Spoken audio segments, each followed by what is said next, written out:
Hello friends, welcome to my YouTube channel. आज की class में हम स्टडी करेंगे productivity, factor affecting productivity, importance of productivity, measurement of productivity, difference between production and productivity, causes क्या है लो productivity के, और methods to improve productivity. Then उसके बाद स्टैंडर्डाइजेशन का कंट्रीब्यूशन क्या है प्रोडक्टिविटी को इम्प्रूव करने के लिए। तो सबसे पहले हम बात करते हैं कि प्रोडक्टिविटी क्या होती है।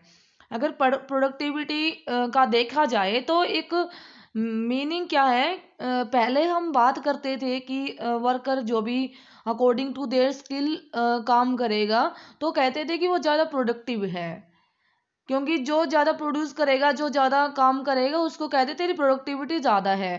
तो इस तरीके से प्रोडक्टिविटी हम पहले मेज़र करने के कोई इतने मेथड्स नहीं थे, तो हमें पता भी नहीं था कि प्रोडक्टिविटी को अफेक्ट करने वाले कौन कौन से फैक्टर्स हैं। हम पहले यही देखते थे कि जो ज़्यादा प्रोड्यूस कर रहा है, जो मशीन या जो वर्कर है, तो उसको बोल देते कि हाँ ये ज़्यादा प्रोडक्टिव है। बट देखा गया जो बाद में कि प्रोडक्टिविटी को अफेक्ट करने वाले बहुत सारे फैक्टर्स हैं। हम ये नहीं कह सकते कि हाँ पर्टिकुलरली वन फैक्टर रेस्पॉन्सिबल है प्रोडक्टिविटी को चेंज करने के लिए, प्रोडक्टिविटी को अफेक्ट करने के लिए। तो प्रोडक्टिविटी देखा जाए तो अगर डेफिनेशन पॉइंट ऑफ व्यू से देखें तो प्रोडक्टिविटी को डिफाइन किया जाता है ratio of the output and input. तो प्रोडक्टिविटी रेशियो है आउटपुट और इनपुट का। तो हम इसको एफिशिएंसी की टर्म में लिख सकते हैं, यानी कि एफिशिएंसी भी जो होता है वो क्या होता है, आउटपुट डिवाइडेड बाय इनपुट। ठीक है, आउटपुट और इनपुट का रेशियो, इसका मतलब क्या हुआ कि जो हमने आउटपुट लगाया है, आउटपुट क्या, आउटपुट जो मिलेगा हमें, जो कि प्रोडक्ट या आइटम होगा, और इनपुट क्या है, जो भी रिसोर्सेज हमने यूज किए हैं आउटपुट प्रोड्यूस करने के लिए, जैसे कि land, labour, material, building, equipments, machinery, जो हमें इनपुट प्रोड्यूस करने के लिए, आउटपुट प्रोड्यूस करने के लिए इनपुट दिया है। ठीक है, तो प्रोडक्टिविटी ज्यादा कब होगी, जब हम इनपुट को कम करेंगे तब प्रोडक्टिविटी ज़्यादा होगी, या इनपुट का रेशियो और आउटपुट का रेशियो कम करें, यानी कि as compare to output ratio input का रेशियो कम करेंगे। तो हमें प्रोडक्टिविटी इन्हेंस करनी है तो हमारी प्लांट की एफिशिएंसी भी इंक्रीज होगी। तो इसका मतलब ये है कि आउटपुट हमारे को अच्छी मिलेगी कम इनपुट देने पे। अगर हमारी इनपुट हमने ज़्यादा लगाई थी, इसका मतलब क्या, वेस्टेज ज़्यादा हो रहा है मैन मटेरियल, तो इनपुट हमारी ज़्यादा लग रही है। ठीक है, तो ये प्रोडक्टिविटी है। देन प्रोडक्शन क्या होता है, हम बात करते हैं प्रोडक्शन की। प्रोडक्शन में हम बात करते हैं कि एक प्रोसेस है या प्रोसीजर है जिसमें कि ट्रांसफॉर्म होता है set of input into output, यानी कि कुछ इनपुट से हम सेट ऑफ इनपुट से आउटपुट प्रोड्यूस करते हैं। और आउटपुट क्या होती है, गुड्स एंड सर्विसेज होती हैं। इनपुट होती है man, machine, material, money, management और एनर्जी, जो हम इनपुट के रूप में यूज करते हैं आउटपुट प्रोड्यूस करने के लिए। आउटपुट होती है गुड्स एंड सर्विसेज। और बीच में क्या है, ट्रांसफॉर्मेशन प्रोसेस यूज होती है, यानी कि प्रोसेस का यूज करके।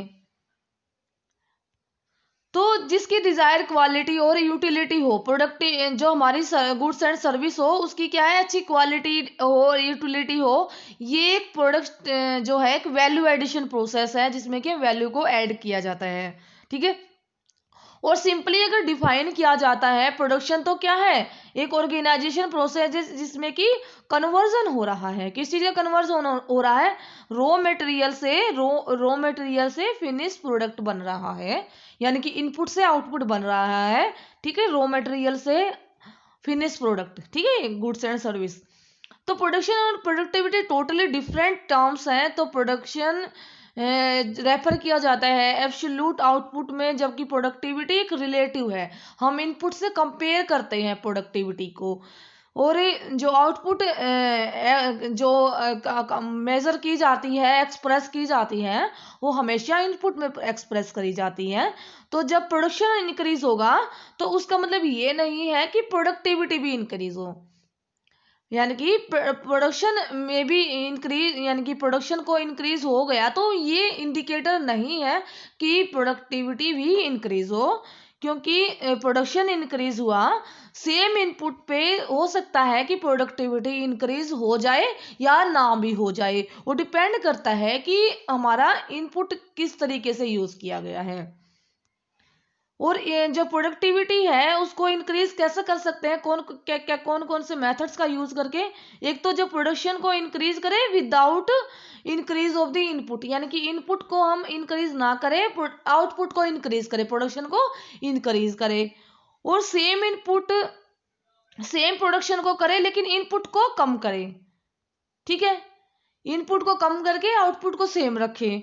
या रेट ऑफ इंक्रीज ना आउटपुट को ज्यादा कर दे, आउटपुट के रेट को ज्यादा कर दे as compare to rate of input, ठीक है। तो ये 3 वजह है जिससे हम प्रोडक्टिविटी को इनहेंस कर सकते हैं। नेक्स्ट आता है फैक्टर अफेक्टिंग प्रोडक्टिविटी। प्रोडक्टिविटी को कौन कौन से फैक्टर अफेक्ट करते हैं, ये कई बार डिफिकल्ट हो जाता है कि प्रोडक्टिविटी इंक्रीज हो रही है या फिर किस तरीके की प्रोडक्टिविटी हो रही है सिस्टम में, उसको फाइंड आउट करना मुश्किल हो जाता है। क्योंकि जो प्रोडक्टिविटी है वो डिपेंड करती है मशीन्स पे, स्किल पे, मैनेजमेंट या वेस्टेज को कितना एलिमिनेट किया गया, यानी कि बहुत सारे फैक्टर्स हैं जो कि प्रोडक्टिविटी को इन्हेंस करते हैं या अफेक्ट करते हैं।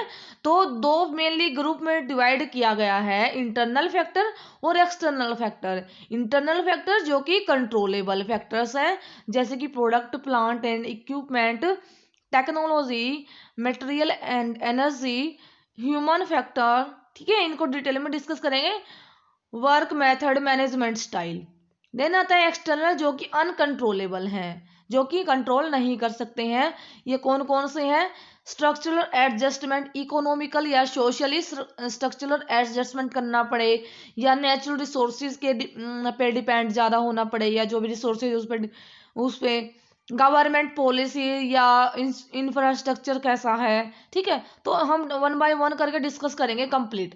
जो कि इंटरनल जो फैक्टर्स जो कि कंट्रोल कर सकते हैं इंटरनली हम, फर्स्ट ऑफ ऑल प्रोडक्ट है। प्रोडक्ट के बारे में देखा जाए तो प्रोडक्टिविटी का मतलब ये है कि जो प्रोडक्ट है हमारा हमारे रिक्वायरमेंट को मीट करे, यानी कि प्रोडक्ट मीट करे जो भी रिक्वायरमेंट है।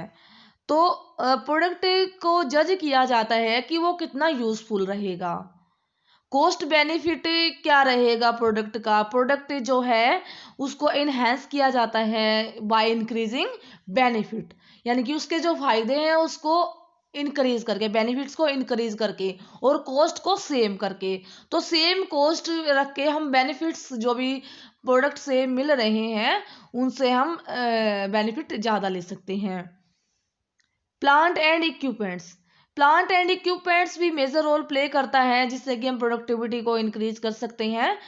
इंक्रीज जो भी अवेलेबिलिटी करे प्लांट की, जैसे कि प्लांट जो भी हमारे पास में मशीन या जो भी है अवेलेबल रिसोर्सेज, हम उसको अवेलेबिलिटी ज़्यादा करें। बाय प्रॉपर मेंटेनेंस प्रॉपर कर सकते हैं ताकि बीच में फ्लो सही रहे, बीच में रुके ना काम। तो रिडक्शन आइडल टाइम को, यानी कि आइडल टाइम जो भी है मशीन्स या जो भी काम करने वाले हैं तो उनका क्या करें, आइडल टाइम कम करें, यानी कि जो खाली टाइम है उनका कम करें, उनको बिजी रखे काम में, जो मशीन या इक्विपमेंट, यानी कि काम करते रहे।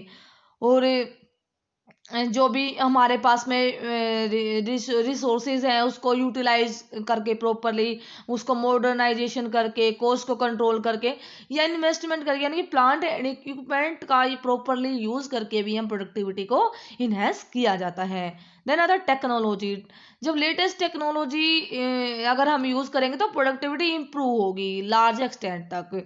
ऑटोमेशन आया है, ऑटोमेशन और आईटी यानी कि इंफॉर्मेशन टेक्नोलॉजी जो कि हेल्प करती है अचीव करने के लिए इम्प्रूव, जो कि प्रोडक्ट इम्प्रूवमेंट में, जैसे कि मटेरियल हैंडलिंग पहले हम मैनुअली करते थे तो उसमें कुछ प्रॉब्लम्स आती थी, तो ऑटोमेशन आया तो automatic material handling system use होने लगा, स्टोरेज प्रॉपरली होने लगी ऑटोमेटिक, या कम्युनिकेशन सिस्टम जो एंड क्वालिटी कंट्रोल, ये सब क्या है हमारा ऑटोमेटिक होने लगा।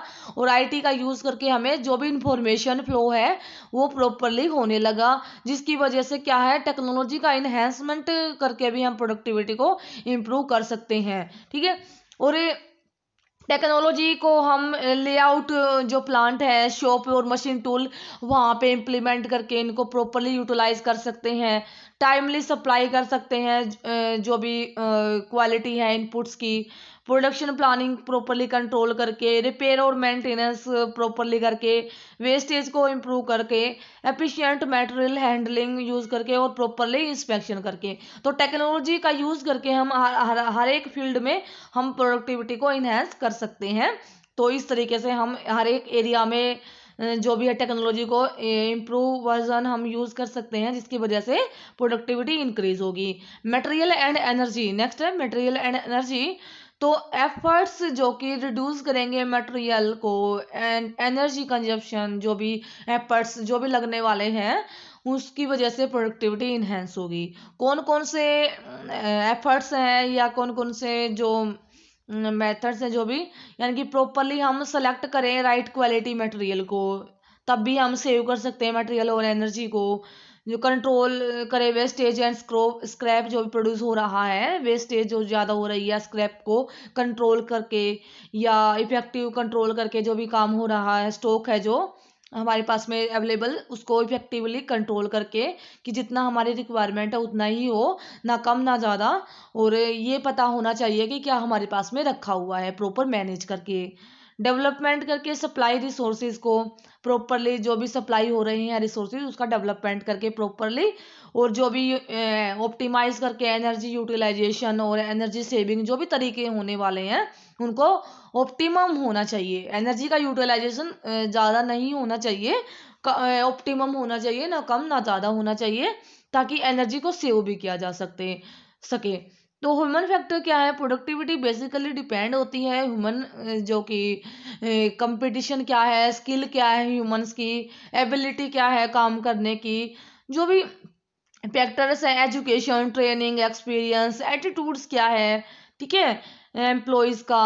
तो इस तरीके से एम्प्लॉय पार्टिसिपेट करता है मैनेजमेंट में, उनका बीच में क्या होना चाहिए, म्यूचुअल ट्रस्ट डेवलप होना चाहिए। जो कॉरपोरेट जो है, जो काम करने वाले, उनके बीच में प्रॉपर रिलेशनशिप होना चाहिए, एक दूसरे को मोटिवेशन यानी कि मोटिवेशन प्रोवाइड करना चाहिए, जिसकी वजह से प्रोडक्टिविटी को इन्हेंस किया जा सकता है। नेक्स्ट है work method.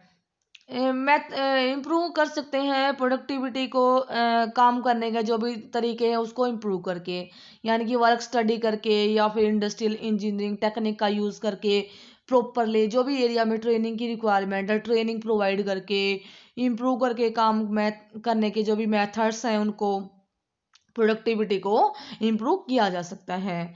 Management style, next है मैनेजमेंट स्टाइल। मैनेजमेंट जो कि इन्फ्लुएंस करता है ऑर्गेनाइजेशन के डिज़ाइन को, जो भी ऑर्गेनाइजेशन है उसके डिज़ाइन को मैनेजमेंट स्टाइल किस तरीके से काम कर रहा है डिपेंड करता है। कम्युनिकेशन है ऑर्गेनाइजेशन के अंदर, पॉलिसीज क्या है, प्रोसीजर क्या है, फ्लेक्सिबल और डायनामिक मैनेजमेंट स्टाइल क्या है। तो बेटर अप्रोच अगर हम यूज़ करेंगे, अच्छी अप्रोच यूज़ करेंगे, जिसकी वजह से प्रोडक्टिविटी ज़्यादा होगी। नेक्स्ट जो फैक्टर है वो एक्सटर्नल फैक्टर, जो कि अनकंट्रोलेबल फैक्टर है, जैसे कि स्ट्रक्चरल एडजस्टमेंट। ये इसमें इंक्लूड है इकोनॉमिकल एंड सोशल चेंजेस, या इकोनॉमी की वजह से कुछ चेंजेस आए, सोशली कुछ चेंजेस आए। इकोनॉमिकल चेंजेस इन्फ्लुएंस करता है, जैसे कि शिफ्ट एम्प्लॉयमेंट की एग्रीकल्चर से या मैन्युफैक्चरिंग इंडस्ट्री, यानी कि जो भी एम्प्लॉयमेंट शिफ्ट हुआ है, पहले एग्रीकल्चर इंडस्ट्री में ज़्यादा था, जो भी एम्प्लॉयमेंट ज़्यादा, वहाँ पे ज़्यादा काम करने वाले वर्कर थे, लेकिन अब एग्रीकल्चर से आके मैन्युफैक्चरिंग सेक्टर में जा रहे हैं सब। और टेक्नोलॉजी को अगर बाहर से इंपोर्ट करना हो, ठीक है, टेक्नोलॉजी को लेके आना है, या फिर इंडस्ट्री में कंपटीशन की वजह से। और सोशल चेंजेस, जैसे कि वुमेन पार्टिसिपेशन हो रहा है, लेबर फोर्सेस में इंक्रीज हो रहा है, तो उनको एजुकेशन और ऐसी कल्चरल वैल्यू प्रोवाइड करनी होगी, क्योंकि जो हमारे पास में ऑलरेडी वर्कर काम कर रहे थे जो कि मैन थे, तो उनको वुमेन और मैन के साथ में किस तरीके का बिहेव शो करना है, उनको किस तरीके का कल्चरल जो वैल्यूज होनी चाहिए, उनकी किस तरीके का वातावरण होना चाहिए वहाँ का, तो उस तरीके को ट्रेनिंग प्रोवाइड करना, उनको एजुकेट करना, ताकि प्रॉपरली जो भी वर्क हम हो सके, इम्प्रूव हो सके। नेचुरल रिसोर्सेज कौन कौन से हैं, जैसे कि नेचुरल रिसोर्सेज कैसे अफेक्ट कर सकते हैं, जैसे कि मैन पावर, जो कि लैंड मटेरियल, जो कि इंपॉर्टेंट रोल प्ले करते हैं प्रोडक्टिविटी को इम्प्रूव करने के लिए, या जो हमारे पास में प्राकृतिक रिसोर्सेज हैं जो अवेलेबल है वो कितनी अमाउंट में है और किस जगह पे अवेलेबल है, ये भी डिपेंड करता है कि आस पास पास में है या फिर दूर से हमें लेना पड़ेगा उनको। देन गवर्नमेंट पॉलिसीज और इंफ्रास्ट्रक्चर कैसा है, government policies and programme significant role play करता है प्रोडक्टिविटी को इन्हेंस करने के लिए या जो भी है। तो गवर्नमेंट की पॉलिसीज हैं चेंज होती रहती हैं एरिया के अकॉर्डिंग या जो भी सिस्टम के अकॉर्डिंग, तो टाइम टू टाइम गवर्नमेंट अपनी पॉलिसीज चेंज करती रहती है, जिसकी वजह से भी हम प्रोडक्टिविटी में इंक्रीज या डिक्रीज होती है। और कुछ जो भी गवर्नमेंट एजेंसीज हैं या ट्रांसपोर्ट कैसे प्रोवाइड है उस एरिया में, या कम्युनिकेशन सिस्टम किस तरीके का है एरिया के अकॉर्डिंग डिपेंड करता है। पावर फैसिलिटी कैसी प्रोवाइड करी है, या फिर टैक्स कैसे कितना पे करना पड़ रहा है गवर्नमेंट को। तो ये क्या है, ये कुछ चीज़ें हैं कि जो हमारे हाथ में नहीं होता है, बट ये हमारा एक्सटर्नल फैक्टर्स हैं जो कि अफेक्ट जरूर करते हैं प्रोडक्टिविटी को। तो इम्पोर्टेंस क्या है प्रोडक्टिविटी के, अगर हमें स्टैंडर्ड ऑफ लिविंग को इंक्रीज करना है, बिल्ड करना है हाउसेस को या फूड और क्लोथ को प्रोवाइड करना है आदमियों तक, पीपल्स तक, तो हमें अपॉर्चुनिटी डेवलप करनी पड़ेगी, एम्प्लॉयमेंट जनरेट करना पड़ेगा, इंक्रीज करना पड़ेगा लोगों की अर्निंग को, ताकि अर्निंग इंक्रीज हो और जो प्रोडक्ट उनको मिल रहा है कम प्राइस में मिले, जिसकी वजह से नई इंडस्ट्रीज ओपन हो और लोग आए मार्केट में और उसको बाय करे, और अपनी जो कि अगर उनको कम कॉस्ट पे अच्छी क्वालिटी मिलेगी तो क्या है लिविंग स्टैंडर्ड उनका इंक्रीज होगा। ठीक है, तो हमें अगर लिविंग स्टैंडर्ड को इंक्रीज करना है तो लोगों को काम देना पड़ेगा, और साथ में क्या कम कॉस्ट पे प्रोवाइड करेंगे तो उनकी ज़रूरत भी पूरी हो जाएंगी, लिविंग स्टैंडर्ड इंक्रीज हो जाएगा।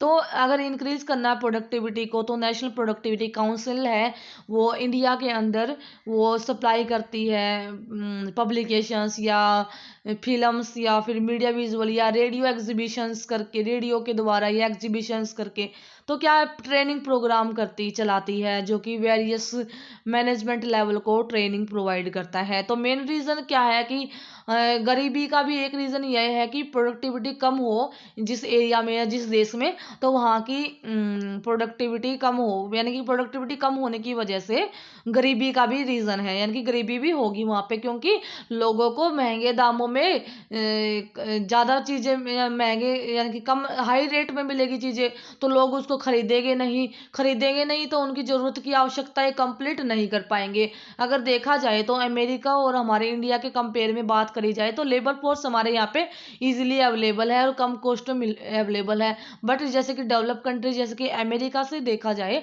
तो वहाँ पे लेबर फोर्स हमें ज़्यादा कॉस्ट में पे करना पड़ेगा। तो वहाँ पे सब डेवलप्ड है, उनको ज़रूरत की जो सभी चीज़ें हैं उनको पहले से ही मिल रही है।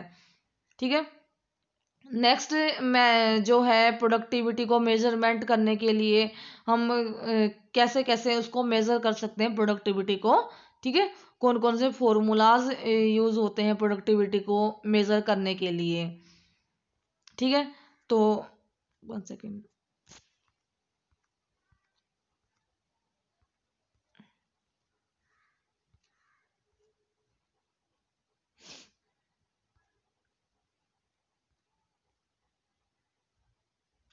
मेथड्स टू इम्प्रूव प्रोडक्टिविटी, यानी कि कौन कौन से मेथड्स हैं जिसकी वजह से प्रोडक्टिविटी इंक्रीज हो सकती है। ठीक है, मैनेजमेंट को ज़रूरत होगी दो बेस तैयार करने की, जिसकी वजह से कॉस्ट कम लगे, ह्यूमन बेस, टेक्नोलॉजिकल बेस। ठीक है, और कांस्टेंट एफर्ट्स प्रोवाइड करना सिस्टम के अंदर। ठीक है, तो इस तरीके से टेक्नोलॉजिकल बेस या ह्यूमन बेस के अकॉर्डिंग कर सकते हैं, प्रोडक्टिविटी को इम्प्रूव कर सकते हैं। तो ह्यूमन बेस में क्या है, कैसे कर सकते हैं, पार्टिसिपेशन मैनेजमेंट में प्रो वर्कर का इजीली करवा के, यानी कि वर्कर पार्टिसिपेट करे मैनेजमेंट में, उसको अपना जो भी पॉइंट ऑफ व्यू रख सकता है, क्योंकि एक्चुअल में काम वर्कर करते हैं। तो अगर वो एक्टिवली पार्टिसिपेट होंगे मैनेजमेंट में, उनको आइडियाज़ देंगे, उनको जो भी प्रॉब्लम्स है उनको बताएंगे, तो इजीली हम प्रोडक्टिविटी को इंक्रीज कर सकते हैं। और जो कोऑपरेटिव है उनके बीच में म्यूचुअल ट्रस्ट डेवलप करके, यूनियन को, टाइप्स ऑफ यूनियंस क्या उनको देखते, या ऑटोमेशन को रैशनलाइज करके भी हम कर सकते हैं। ठीक है, रॉ मटेरियल का प्रोविजन कैसा है, कंपोनेंट्स कैसे हैं, सप्लाईज उनकी कैसी है, प्लांट इक्विपमेंट्स और उनकी मेंटेनेंस किस तरीके की है। ठीक है, प्रॉपरली प्लांट की मेंटेनेंस होनी चाहिए, ट्रेनिंग प्रॉपरली होनी चाहिए, जो भी काम करने वाले पर्सनल हैं, एम्प्लॉयज़ हैं, जो भी, उनको ट्रेनिंग प्रॉपरली होना चाहिए। वर्किंग कंडीशंस बेटर होना चाहिए, जो एनवायरनमेंट जिसमें वो काम कर रहे हैं वो अच्छा मिलना चाहिए उनको, ताकि वो अच्छे से काम कर पाए। वर्क सिंपल होना चाहिए, और ऐसा सिंपल होना चाहिए कि इजीली वो काम कर पाए, उनको ज़्यादा थकावट ना हो, इजीली काम कर पाए। सजेशन बॉक्स स्कीम होनी चाहिए, जो कि टाइम टू टाइम जो भी सजेशंस है वो अपना सजेशन पुट कर सके बॉक्स के अंदर। और वर्किंग आवर्स को ऐसा होना चाहिए कि फ्लेक्सिबल, ऐसा होना चाहिए कि ज़्यादा इतना हेडेक नहीं होनी चाहिए वर्कर को जो काम कर रहे हैं। तो अगर कम वर्किंग आवर्स होंगे, जो लिमिटेड है, तो स्टैंडर्ड वर्किंग आवर्स होंगे, जिसकी वजह से वो थकेगा कम और एफिशिएंटली काम करेगा। ठीक है, वेलफेयर स्कीम या जो भी एनिमिटीज हैं बाकी की, जो वो भी ऐसी होनी चाहिए कि जिसकी वजह से उनको एनकरेजमेंट मिले, अच्छे से वो काम करे। मैन पावर बजट और फेयर वेज सिस्टम होना चाहिए, यानी कि मैन पावर, जो भी काम करने वाले लेबर फोर्स है, मैन पावर है, उनको क्या बजट तैयार हो, यानी कि इतना मैन पावर के लिए हमें लगाना है। और जो वेज सिस्टम है मैन पावर के लिए, वो भी फेयर होना चाहिए, किसी का कम ज़्यादा नहीं होना चाहिए। वो डिपेंड करता है कि क्या स्किल है, स्किल और जो भी वर्कर की एबिलिटी के अकॉर्डिंग हमें फेयर वेज सिस्टम रखना चाहिए। प्रोडक्शन की स्कीम कैसी है, प्रोडक्शन की जो भी क्या क्या प्रोसेस को फॉलो करना है, कोई किस तरीके की जो भी स्कीम है उनको प्रॉपरली मेंटेन करना चाहिए। टेक्नोलॉजी के बेस पे हम कौन कौन सी टेक्निक इम्प्लीमेंट कर सकते हैं, हम प्लानिंग प्रोग्रेस कर सकते हैं। ठीक है, प्लान कर सकते हैं प्रॉपरली टेक्नोलॉजी के बेस पे, जो हमारे पास में टेक्नोलॉजी अवेलेबल है, या जो भी हम काम कर सकते हैं, कितना प्रोग्रेस में जाना है उसको, तो उसको प्लान करना प्रॉपरली। ठीक है, देन जो लेआउट प्लांट का प्रॉपरली हो, जो भी है टेक्नोलॉजी वहाँ पे अच्छी यूज़ हो, लेआउट अच्छा हो, जिसमें कि बैकफ्लो मटेरियल कम से कम हो, मशीन और टूल इस तरीके से अरेंज हो, उसमें जो भी बैक ट्रैकिंग या बैकफ्लो कम से कम हो। मटेरियल हैंडलिंग एंड जो भी ट्रांसपोर्ट से सिस्टम हो रहा है एक जगह से दूसरी जगह तक, सिस्टम या जो मटेरियल का ट्रांसपोर्ट हो रहा है प्रोसेस के दौरान, तो ऐसा होना चाहिए कि वो स्मूथ हो, यानी कि एक जगह से दूसरी जगह तक जाने के लिए ज़्यादा डिस्टेंस ट्रेवल ना करना पड़े, और एक दूसरे को काटे ना, एक दूसरे को ब्लॉक ना करे। इंस्पेक्शन ऐसा होना चाहिए कि जो भी हर एक step by step inspection procedure हमें इम्प्लीमेंट करना हो चाहिए, क्योंकि अगर मान लो इंस्पेक्शन हमें लास्ट स्टेज पे कर रहे हैं, तो पहले से ही बहुत सारी प्रोसेस का से गुजर के जाता है, कोई भी मटेरियल, कोई भी प्रोडक्ट है तो बाद में ही फाइनल बनता है। तो पहले ही हमें इंस्पेक्शन किया, तो अगर कुछ उसमें गलती हो गई तो उसमें लास्ट में ना पता लग के हम पहले ही स्टेप में पता लग जाए, जिसकी वजह से हम इम्प्रूव कर सकते हैं, जो कि बाकी की वेस्टेज होने वाली रिसोर्सेज की, मटेरियल की, टाइम की, लेबर की, वो कम से कम हो जाए। ठीक है, या डिफेक्टिव पीस जो निकल रहे हैं उनको हम इम्प्रूव कर सके, उसको कम कम करें, ताकि जो भी डिफेक्टिव पीस निकल रहे हैं उनको हम ये आइडेंटिफाई करें कि क्यों निकल रहे हैं, उसके रीज़न को आइडेंटिफाई करके काज क्या हो रहा है, तो हम उसको ठीक करें। सब्स्टिट्यूट जो भी है, अगर हम डेवलप कर सके तो उसको करना चाहिए, जो भी हमारा जो भी काम है उसको सब्स्टिट्यूट देखें, या जो प्रोडक्ट है उसका सब्स्टिट्यूट देखना चाहिए, तो कि ऐसा देखना चाहिए जो कि इजी हो, इजी हो, और उसको कम कॉस्ट लगे, और हम इजीली मैन्युफैक्चर कर पाए। डिज़ाइन सिंपल होना चाहिए, और ऐसा होना चाहिए कि जो हमारी मशीन्स है वो प्रॉपरली इम्प्लीमेंट कर पाए। स्टैंडर्डाइजेशन होना चाहिए हमारे प्रोडक्ट का, जो प्रोडक्ट यूज़ कर रहे हैं, प्रोडक्ट बना रहे हैं, तो उसको स्टैंडर्ड फॉर्म में होना चाहिए, ताकि जो भी प्रोसेस यूज़ होने वाली है, या क्वांटिटी, जो भी है सब प्रोसेस का एक प्रॉपर हम डॉक्यूमेंट्स तैयार हो, स्टैंडर्ड हो, ठीक है। क्योंकि स्टैंडर्डाइजेशन का जो कंट्रीब्यूशन है प्रोडक्टिविटी को इम्प्रूव करने के लिए, क्योंकि स्टैंडर्डाइजेशन क्वालिटी को डिफाइन करता है, क्योंकि वैरायटी कम से कम होती है। स्टैंडर्डाइजेशन कर दिया, स्टैंडर्ड बना दिया, तो इसकी वजह से वैरायटी कम से कम होंगी, इंटरचेंजेबल होगा, वैरायटी कम से कम होंगी, तो हम इजीली मैन्युफैक्चर कर सकते हैं, ठीक है। एफिशिएंटली वर्क मटेरियल को यूज कर सकते हैं, वर्क फोर्स को एफिशिएंटली यूज कर सकते हैं, जिसकी वजह से वेस्टेज कम से कम होगी। और स्टैंडर्डाइजेशन अगर यूज किया है तो उसकी वजह से एफिशिएंसी होगी इंक्रीज, और जो प्रोडक्शन में इकोनॉमी आएगी, यानी कि प्रोडक्शन इकोनॉमिकल होगा, ठीक है। तो स्टैंडर्डाइजेशन जो है इम्प्रूव करता है प्रोडक्टिविटी को। जो स्टैंडर्ड मटेरियल ऑलवेज अवेलेबल है, एक रीजनेबल प्राइस पे मिलते हैं, क्योंकि उनका प्राइस, क्योंकि स्टैंडर्ड हो गए वो एक तरीके से, तो उनका जो प्राइस भी होता है वो एक अच्छा रीजनेबल प्राइस होता है, क्योंकि वो मास प्रोडक्शन की तरह तहत बनाए जाते हैं। जब भी इस तरीके से जो परचेज डिपार्टमेंट है उनको सिलेक्ट करना चाहिए, वेंडर्स को देखना चाहिए कि कौन जो है कम कम कॉस्ट में दे रहा है। तो प्रॉपर हमें जो भी प्रोसेस होने वाली परचेज से लेके लास्ट तक की जो भी है, हमें स्टैंडर्डाइजेशन करना चाहिए सिस्टम के अंदर, जिसकी वजह से इम्प्रूव कर सकते हैं प्रोडक्टिविटी को लार्ज एक्सटेंट तक। आई थिंक आपको वीडियो क्लियर हो गई है। अगर आपको सिंगल टॉपिक वाइज ही करना है तो प्लेलिस्ट में अवेलेबल है वीडियोस, आप टॉपिक वाइज भी देख सकते हो। प्लेलिस्ट में सारी वीडियोस अवेलेबल हैं हर एक टॉपिक की। आज के लिए इतना ही। अगर आपको वीडियो अच्छी लगी है, हेल्पफुल लगी है, तो अपने फ्रेंड्स के साथ में शेयर जरूर करना। Thank you, have a nice day.